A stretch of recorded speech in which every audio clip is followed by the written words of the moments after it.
Pingüino Radio, a través de sus señales 95.3 FM, 590 en amplitud modulada, canal 30 y 33 de la señal por cable, canal 42, señal claro, canal 4, señal abierta y www.elpingüino.com. Noticias en Pingüino Radio. Comienza el informativo más completo de la Patagonia. Ya son las 11:30 de la mañana, continuamos con ustedes en Pingüino Radio. Es bueno analizar lo que está pasando, es bueno analizar lo que está sucediendo en nuestro país. Pero la idea es poder analizar con gente, con personas que están cercanas a todo esto. No a la situación gubernamental, no a la cercanía de la situación misma, la parte económica, por ejemplo, que está sucediendo en nuestro país. Estamos con Juan Luis Doyazo Galvez, que es ingeniero comercial de UMAC, también máster de Economía Internacional, magíster en Escritura Estratégica, con planificación de educación y también docente de INACAP. ¿Cómo está, profe? Bien, pues aquí estamos con harto trabajo, con hartas conversaciones. He participado en los procesos también de asambleas para aportar desde... Entiendo que estuvo en los cabildos. Estuve en los cabildos de la Universidad de Magallanes también. Ya. ¿Qué tal estuvieron? Muy interesantes, con una gran cantidad de cosas que vamos conversando y que vamos entendiendo un poco más también el sentir, porque al final uno se enriquece con los diálogos, independientemente. Sí, obviamente. Algo te deja algo. Siempre te deja algo. Siempre te deja alguna cosa. Entonces, esos cabildos fueron muy valiosos, a pesar de que tampoco sabemos, desde el punto de vista de la institucionalidad, que hablo del gobierno, si va a considerar esas propuestas o en algún momento esas reuniones para dentro de esto que denomina como diálogo ciudadano. O sea, sería una pena que resultara ser una pérdida de tiempo. Claramente que sí, sería una pena. Porque ahí está la voz del pueblo, ¿no? Ahí está básicamente la voz del pueblo. En ese cabildo, por lo menos, habían unas 120, 130 personas. Que tampoco es una cifra que tú digas tan mayor, porque cuando tú ves la... Sí, pero no es una cifra normal. No es una cifra normal. Hay unas ganas de debatir y de conversar. De hecho, en la misma universidad, en el mismo INACAP, nosotros constantemente estamos haciendo esta conversación también con los alumnos. O sea, los alumnos, todos. Yo creo que esta semana todos hemos estado totalmente instruidos en historia, en aspectos de ciencias políticas, en política, en presupuesto, porque en realidad el tema es atingente, pues estamos todos pendientes de esta situación. Profe, sí. ¿Cómo usted que su esencia, su ADN es la parte económica, la parte de economía, ¿cómo observa los posibles cambios económicos de Chile con todo esto que está pasando, con todo esto que se está ofreciendo? Bueno, Jorge, algo conversábamos antes de salir al aire sobre el aspecto, primero, del impacto, que hay que ver lo que trae consigo esta crisis. En particular, el crecimiento es un factor fundamental dentro de las economías. Nosotros nos vamos a cambiar nuestro modelo económico, Jorge, en gran plenitud, sí, le tenemos que agregar, en base a las propuestas que ha hecho el presidente, una gran cantidad de reformas. Pero de que cambie el modelo, bien lo sabes, es como muy complicado, porque en el mundo se lleva un modelo que tiene una relación más o menos así, que en ocasiones hay que agregarle harto aspecto social, porque nosotros en este momento hemos descubierto que harto frío era nuestro modelo, ¿cierto? Y que pensábamos que estábamos bien, pero en realidad tenemos un elemento crítico desde el punto de vista de estas manifestaciones sociales. Por sobre todo, siento que el impacto es súper fuerte. Ya el ministro Briones, el ministro de Hacienda, anuncia de que nuestro crecimiento ya ni pensar que va a llegar a un 3%. O sea, está hablando que para este año, con suerte, vamos a crecer un 2%.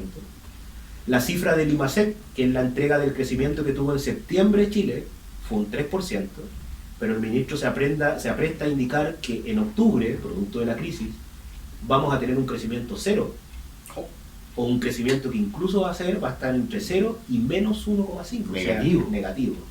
Eso va a provocar que en este año nosotros lleguemos con suerte a un crecimiento de un 2%. Pronostica también que para el año 2020, con suerte, vamos a llegar también a un crecimiento que va a bordear el 1,5 y el 2%. O sea, imagínate, Jorge, el impacto que trajo consigo. ¿Cómo esto lo caracterizo en cifras? 400 o 500 mil turistas menos solamente en este periodo de tiempo.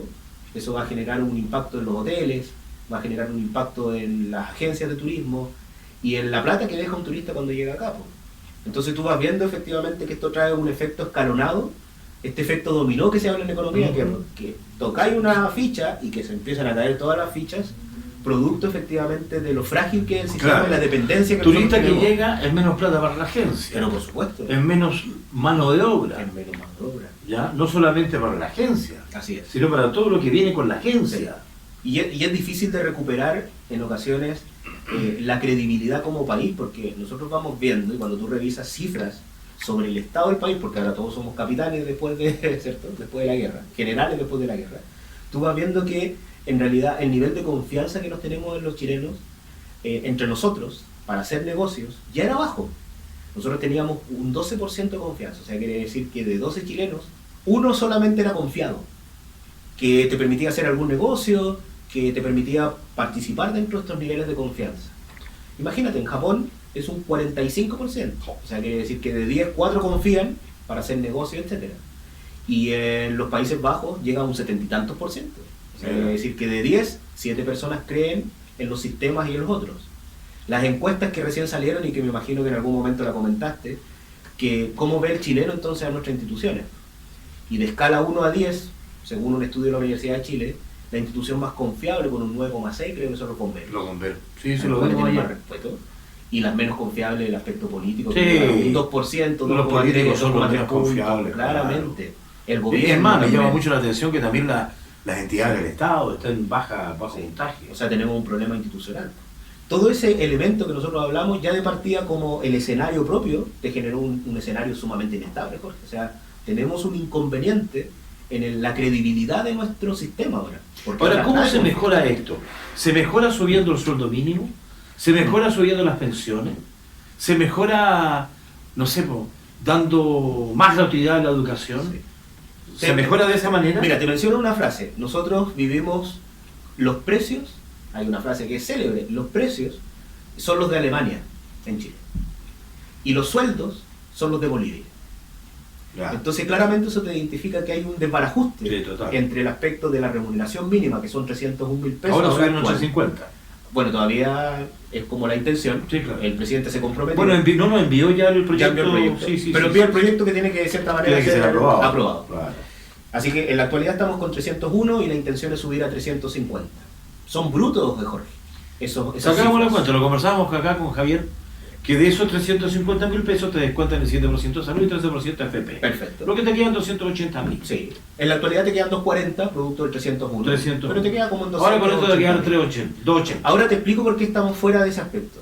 El Ministerio de Desarrollo Social indica efectivamente que la cifra en la cual tú eres considerado pobre en una familia, en un grupo familiar de 4 personas, el tope para ser pobre son 465.000 pesos. O sea, quiere decir que si ese grupo familiar de 4 personas, entre los 4, ¿cierto? Que por lo general podríamos decir que trabaja uno, ¿cierto? Y ese uno gana menos de 465.000 pesos, es una persona que es considerada para el Estado pobre.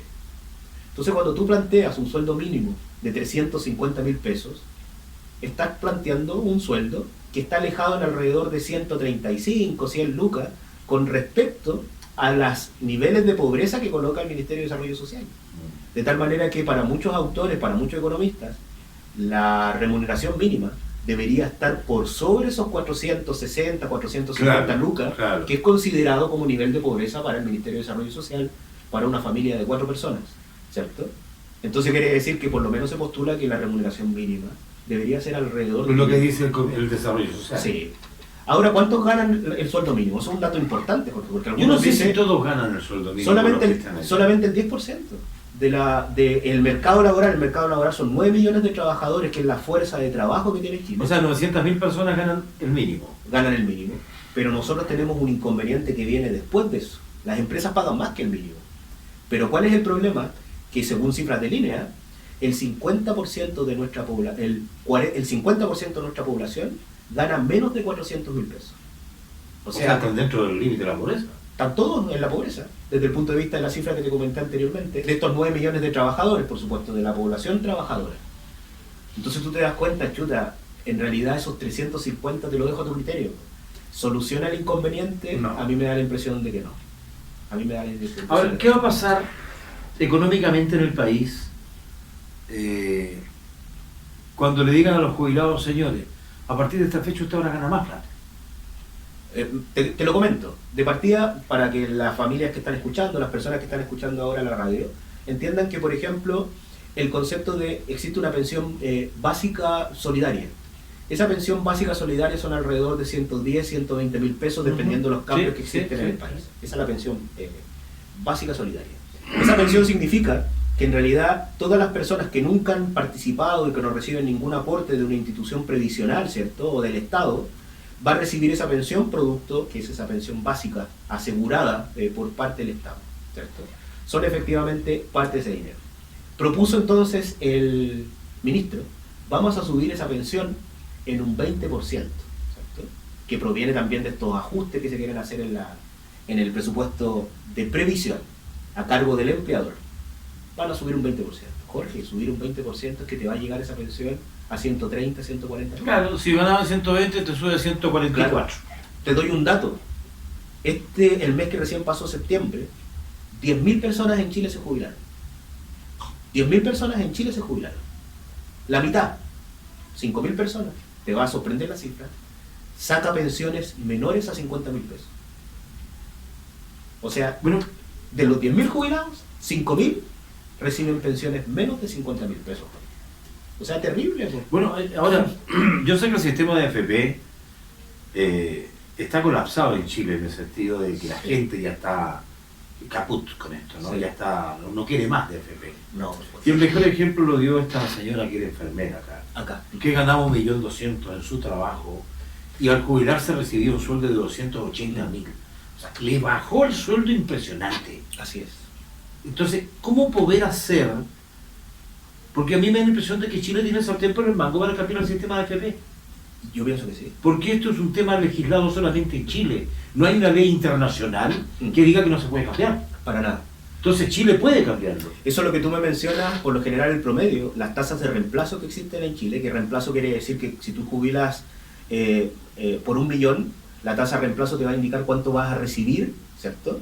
De ese total, cuánto va a ser el porcentaje que vas a recibir de tu último sueldo. Cuando lo propone José Piñera, que es el creador de la AFP, que hoy en día defiende su sistema, él ya mencionaba que en el 2020 nosotros íbamos a recibir cerca del 80% de tu último sueldo. Si tú ganabas 1 millón, recibías 800 lucas. Las tasas de reemplazo hoy en día llegan a un 20%, tal cual le pasó a esta enfermera. Sí, claro, sí. O sea, quiere decir de que en realidad si ganas 1 millón, te baja tu pensión a 200 lucas, con suerte. Claro. Porque estamos hablando de cifras brutas. Esas son las tasas de reemplazo promedio. Y tenemos un sistema diferenciado súper extraño, porque basta ver los militares que quedaron con un régimen en el cual el promedio de sus pensiones, el promedio, Jorge, llega a 1 millón de pesos. Ese es el promedio de pensiones de los militares. El promedio de pensión de una familia en un sistema de AFP son, Jorge, 200.000 pesos. O sea, quiere decir que hay una distancia enorme y tenemos dos Chiles, ¿cierto? Tenemos un Chile que tiene pensiones como los que vimos en Gendarmería, que llegaban hasta 4 millones de pesos, todos grandes, que en realidad fue vapuleado por parte del aspecto de la opinión pública, y tenemos este otro segmento que son la familia común y corriente, que ahora está escuchando, y que en realidad con suerte va a tener esa tasa de reemplazo del 20%, o sea, va a recibir un 20% de su último sueldo. Bueno, ahí están las Fuerzas Armadas y todo eso. ¿Qué pasa con los empleados particulares, los empleados fiscales? Que también ellos reciben un buen sueldo a fin de trabajo. El problema es que eso su sueldo va escalando en el transcurso del tiempo. No quiere decir de que estos funcionarios públicos hayan tenido un sueldo estable durante todo el tiempo, sino que la carrera de funcionario público te genera, y tú bien sabes, para poder escalar dentro de esa escala pública, es tremendamente complejo. De tal manera que, imagínate, son funcionarios que, por ejemplo, entran en un determinado grado y a medida que va pasando el tiempo van obteniendo mayores recursos. No quiere decir que siempre están en un buen momento. No, está claro, Eso, está claro. Es como el mismo ejército, que cuanto menos grados tiene, menos ganas. Así es. Sí, claro. A pesar de los menos grados, con suerte llegan efectivamente, porque el 1 millón de pesos en el ejército es un promedio, pero sus pensiones cuando salen, y pueden salir a los 45, 47 años, porque jubilan a los 20, ¿cierto? En 20 años de servicio, quiere decir que pueden sacar pensiones que rondean y bordean a alguien de menor grado, 600, 650 lucas. Entonces tú te das dando cuenta, en realidad, qué es lo que sucede dentro de nuestro sistema de AFP. Ahora, Jorge, para ampliar la discusión y para mayor conocimiento, el sistema de AFP que nosotros tenemos es un sistema que con suerte lo llevan alrededor de 7, 8 países, porque es un sistema previsional individual y privado. Eso es lo extraño, no es un sistema... depende del Estado. No es un sistema de seguridad social, porque ahora cuando hablamos de los cambios constitucionales, la Constitución y las familias y todo lo que estamos planteando, es que tiene que haber un Estado que te asegure ciertas cosas y que te genere una seguridad social. Para que se entienda, estamos conversando con Juan Luis Vallarzo, profesor de INACAP, profesor de Economía, para que la gente entienda. Yo guardo mis imposiciones todos los meses en la AFP. Así es. ¿Qué es lo que hace la AFP con mi plata? Y con la plata suya, y con la plata del vecino, y con la plata del otro trabajador. ¿Qué hace la AFP? La AFP, en primer lugar, como su nombre lo indica, es administradora de fondos de pensiones. Okay. De tal manera que administro sus fondos Mi y plata. los guardo efectivamente. Me guardan, Su me plata, administran mi plata. y la guardo, ¿cierto? La guardo. Y esa plata, de cierta manera, luego de unas leyes que fueron propulsadas efectivamente en la década del 2000, ¿cierto? 2000 y algo, generaron entonces que esas AFP ahora pueden entrar a rentabilizar con su dinero. O sea, quiere decir O que sea, se negocian con mi plata. con su plata. Ok. Dato importante.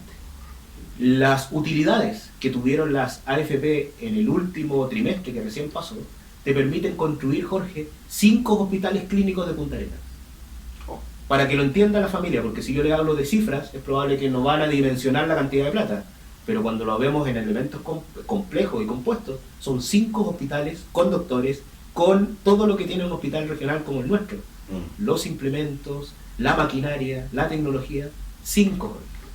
Esas son las utilidades que han obtenido efectivamente las AFP. Pero esas utilidades las toman las AFP. La AFP, pues, son no utilidades los AFP. que están imponiendo. No, pues son utilidades netas de la AFP. ¿Y qué pasa cuando dicen que yo estoy en el fondo ABCDE? ¿Qué significa eso para que la gente entienda? Que cada uno de esos fondos, Jorge, tiene un riesgo determinado. O sea, quiere decir que el fondo más riesgoso es el fondo A, ¿cierto? Y en ese fondo, tus fondos que tú tienes acumulados dentro de la AFP, Mi plata. son su plata, son negociados por la AFP, ¿cierto? A través de acciones, a través de inversiones que realiza la AFP y que puede generar parte de ese negocio. Entonces quiere decir de que el Estado asegura eso con un concepto que se conoce también la tasa de encaje. O sea, la AFP no puede colocar tus fondos en cualquier monto, sino que también tiene que colocar tus fondos y tiene que colocar también ella fondos, ¿cierto? Ah, la AFP igual pone. Claro, eso es como que ya, yo también corro el riesgo, ¿cierto? Ahora, efectivamente, en ese contexto, nosotros hemos jugado y hemos generado entonces, Jorge, un sistema totalmente, como lo he mencionado, privado, que eso es lo distinto, porque, por ejemplo, nosotros estamos discutiendo el aspecto del descuento que te hacen y que la familia ve en una liquidación de sueldo es un 10%, más una comisión que te cobra la AFP por administrar tu fondo, Que es el 3. que es el 3 y algo, ¿cierto? Depende de la AFP. Entonces lo que te figura es un 13%. Ese 10% el presidente ahora lo quiere subir en un 5%. Primero era un 4%, ahora lo quiere subir en un 5%. Un 3% nuevamente va a tu ahorro previsional privado, o sea, sigue siendo AFP. Y un 2% se va al concepto de lo que se conoce como famoso pilar solidario, que es para incrementar estas de pensiones los mínimas otros. solidarias, estas De los pensiones que ganan mínimas menos. básicas y de los que ganan menos. Esa es como la idea que tiene. En otros países como Suecia, Holanda, etcétera, estos países que constantemente nosotros queremos compararnos, es al revés. El monto que te sacan, un 80% de ese 10%, o sea, quiere decir un 8%, se va a sistema de reparto. Y solamente un 2% se va efectivamente a tu cuenta individual. Pero eso lo administra el Estado. Entonces quiere decir que hay una diferencia. Lo que nosotros tenemos es un ahorro privado. Y ya sabemos lo que ocasiona el privado. De tal manera que nosotros hemos instado a través de este modelo, que nosotros tenemos, que es un modelo que fue forjado en dictadura. Yo digo, cuando dicen, no son los 30 pesos, son los 30 años. No, son más de 30 años, son como 40 años, porque El 81, es entiendo. como el 80, 81, ¿cierto? Entiendo que el sistema partió del 81. Claro, y todos los sistemas son forjados efectivamente antes, porque son son creados y son pensados antes de esa fecha, con los famosos Chicago Boys, ¿cierto? Generamos efectivamente un sistema en el cual entregamos todos nuestros recursos que forman parte de esta línea de seguridad social, se los entregamos al privado. Por ejemplo. Ahora, profe, la persona que en Chile gane más, porque la idea también de todas estas manifestaciones y todo, es que el chileno gane más plata, especialmente Claro. el que gana menos. Sí. ¿Podría cambiar para mal el sistema económico de Chile si los que ganan menos ganan más? Claro, porque en algún momento ese aumento podría provocar también un incremento en los precios. Es que a eso me Y vamos a pregunto. quedar igual. ¿cierto? Y si dicen que el que tiene más plata más encariña. Claro.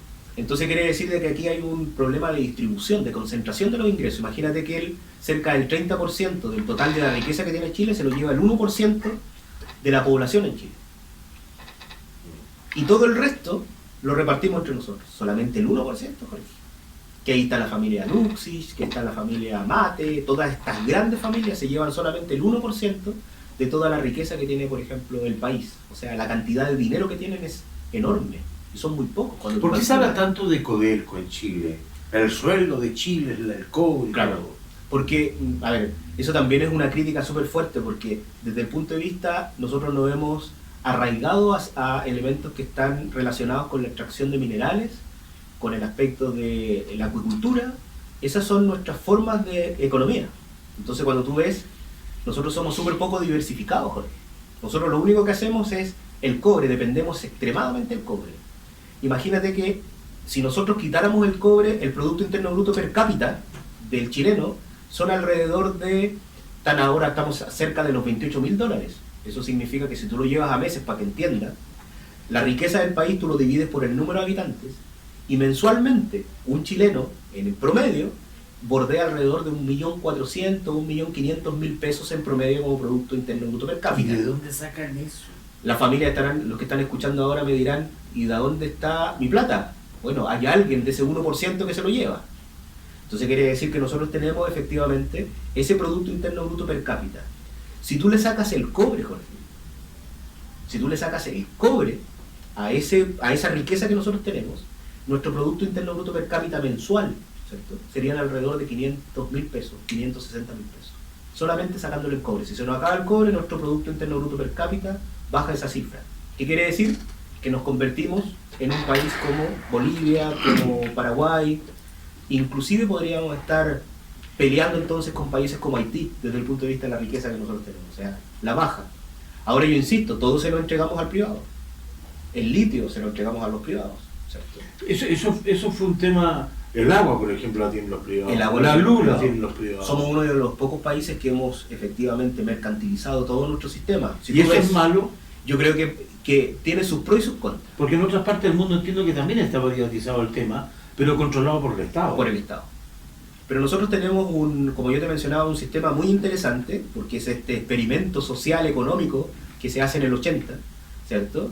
Producto de un autor que se llama Milton Friedman, que de cierta manera Friedman ha surgido ahora dentro de las discusiones, incluso en la Asamblea Ciudadanas, porque propone y es un mentor de estos Chicago Boys, ¿cierto?, que generan la mercantilización de todos nuestros servicios, inclusive de nuestra seguridad social. Entonces yo le pregunto a la gente de la casa, o a ti mismo, ¿cierto?, ¿qué cosa no pagas en Chile? ¿Qué no pago? Todo lo pagas. Sí, pues, prácticamente todo. Solamente el aire, ¿cierto? O sentarte en una banca, o conversar con tus amigos. Claro. Pero todo el resto que figura sobre el pilar de la seguridad social, como la salud, como la educación, como la pobreza, descansan en el mercado. Descansa todo en el mercado. La FP descansa en el mercado. La salud descansa en el mercado. ¿Se puede cambiar el sistema de FP en Chile si es que hay voluntad política? Yo creo que claramente. O sea, nosotros no tenemos un problema, yo creo, económico, Jorge. Nosotros tenemos un problema sociopolítico. Entonces quiere decir nuestras bases económicas siguen siendo firmes. Nuestro problema es sociopolítico. Los políticos, en cierta manera, se tienen que colocar de acuerdo, de ver cómo nosotros vislumbramos nuestro país de una manera distinta. Los medicamentos, Jorge, por ejemplo, son carísimos. ¿Pero por qué son caros, cierto? Hay una mirada también del Estado. Por ejemplo, en algunos lugares de Europa dicen, ¿sabes?, el medicamento es un elemento fundamental. Le voy a cobrar solamente un 3% de IVA al medicamento. Pero sin embargo, por ejemplo, cuando viajas, cuando te compras un teléfono móvil, un celular, yo te voy a cobrar un 23% de IVA. Claro, porque hay prioridades, pero aquí te cobran 19% por todo. Claro, en otras partes el alcohol y el tabaco es mucho más caro. A nuestros abuelos, ¿cierto?, a nuestros pensionados todavía le están cobrando parte de sus sistemas. Le cobran el 7%, el 7%. claro, cebo. Bueno, uno de los pocos países del mundo que tiene impuestos en los libros. También, ¿cierto? Entonces quiere decir que cuáles son nuestras prioridades. Por eso la gente habla sobre el sistema constitucional. O sea, quiere decir cuáles van a ser nuestras reglas del juego. La frase que mencionaba Milton Friedman para definir la teoría, que es la teoría que nosotros llevamos económica en Chile, es: si quieres cenar, tienes que pagar. Y todo se vislumbra de esa manera. Por eso, si te quieres educar, tienes que pagar. Si te quieres sanar, tienes que pagar. Entonces hay una mirada, efectivamente, economicista súper fuerte de un modelo que causó un gran impacto desde el punto de vista del crecimiento económico y nos colocó como estamos, pero que sin embargo se centró en el consumo, olvidando esta seguridad social y los derechos que nosotros tenemos. Vamos a hacer un alto porque vamos a seguir conversando con Juan Luis Oyarzo Galvez, que es profesor de la CAP. Y a la vuelta le voy a preguntar, profe, ¿qué pasa con nuestro país que estábamos acostumbrados a que nos den todo? No a la clase media, claro, sino que al más bajo. Le pagaban el arriendo, le entregaban las casas, prácticamente todo. Así es. Y eso no es bueno. Tampoco es bueno. ¿Ya? Hacemos un alto, ya regresamos acá a Pingüino Radio. Pingüino Radio, a través de sus señales 95.3 FM, 590 en amplitud modulada, canal 30 y 33 de la señal por cable, canal 42, señal claro, canal 4, señal abierta y www.elpingüino.com. Noticias en Pingüino Radio. Comienza el informativo más completo de la Patagonia.